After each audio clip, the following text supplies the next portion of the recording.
इस वीडियो में हम एक ड्रग का रिव्यू कर रहे हैं जो कि जेल की फॉर्म में आती है, जिसको बेनक्लिन जेल कहते हैं। बेनक्लिन जेल में जो एक्टिव ड्रग है वो है बेंजोइल परऑक्साइड, और बेंजोइल परऑक्साइड के साथ इन कॉम्बिनेशन क्लिंडामाइसिन भी आती है जो खुद एक एंटीबायोटिक है, और साथ में बेंजोइल परऑक्साइड। और ये इस्तेमाल करते हैं एक्नी के लिए। एक्नी जो जिल्द के ऊपर, चेहरे के ऊपर या कंधों पे या चेस्ट पे दाने निकल आते हैं, बहुत ज़्यादा दाने निकल आते हैं, उसको एक्नी कहते हैं। ये जो बेंजाइल परऑक्साइड है, बेनॉक्सिल के नाम से भी जेल आती है, वो भी एक्नी के लिए इस्तेमाल होती है, जो जिल्द के ऊपर दाने आ जाते हैं। इस्तेमाल का तरीका ये होगा कि आप इसको दिन में 1 बार या 2 बार यानी सुबह शाम अप्लाई कर सकते हो चेहरे के ऊपर जहां पे दाने आए हैं। और इस तरह से आपने अप्लाई करने के बहुत थिन सी लेयर, पतली सी लेयर होनी चाहिए, और दानों के ऊपर आपने लगा देनी है, और 1 से 2 घंटों के बाद आप चेहरा धो सकते हो, ठीक है। और शुरुआत में क्या होगा, थोड़ी बहुत इरिटेशन कम हो जाती है।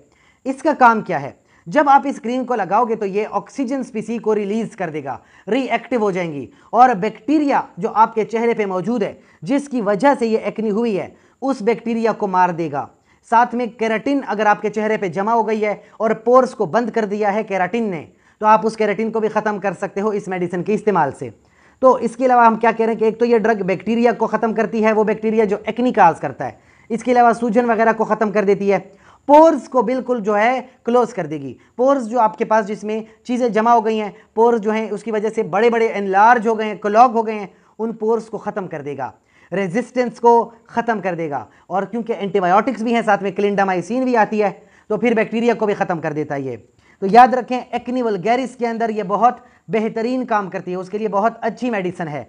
लेकिन अगर किसी को इस एंटीबायोटिक की वजह से या बेंजोइल परऑक्साइड की वजह से एलर्जी होती है, हाइपर सेंसिटिविटी होती है, तो फौरी तौर पे आपने इसका इस्तेमाल रोक देना है। इसके अलावा आप कभी भी ब्लीच किए हुए क्लॉथ को या ब्लीच चेहरे पे नहीं लगाना, पिलो वगैरह पे ब्लीच नहीं लगाना, कभी कभी इरिटेशन बढ़ जाती है इससे। ड्राइनेस बहुत ज़्यादा करता है, चेहरा रेड हो जाता है, कभी कभी चेहरा उतरने लगता है, बहुत ज़्यादा जलन महसूस होती है, कभी कभी इरिटेशन भी हो जाती है, और इसकी वजह से डर्माटाइटिस भी हो सकता है, यानी एलर्जी। तो इस मेडिसिन की वजह से, बेंजोइल परऑक्साइड की वजह से कहीं ना कहीं एक्नी ट्रीट होती है, बैक्टीरिया मरता है, लेकिन कुछ लोगों को इससे एलर्जी या डर्माटाइटिस भी हो सकता है। ऐसे कंडीशन में फौरी तौर पर अपने डर्माटोलॉजिस्ट यानी अपने स्किन के डॉक्टर से रब्ता करें, और हमसे किसी किस्म का कोई भी सवाल हो तो आप कमेंट सेक्शन के अंदर पूछ सकते हैं। शुक्रिया।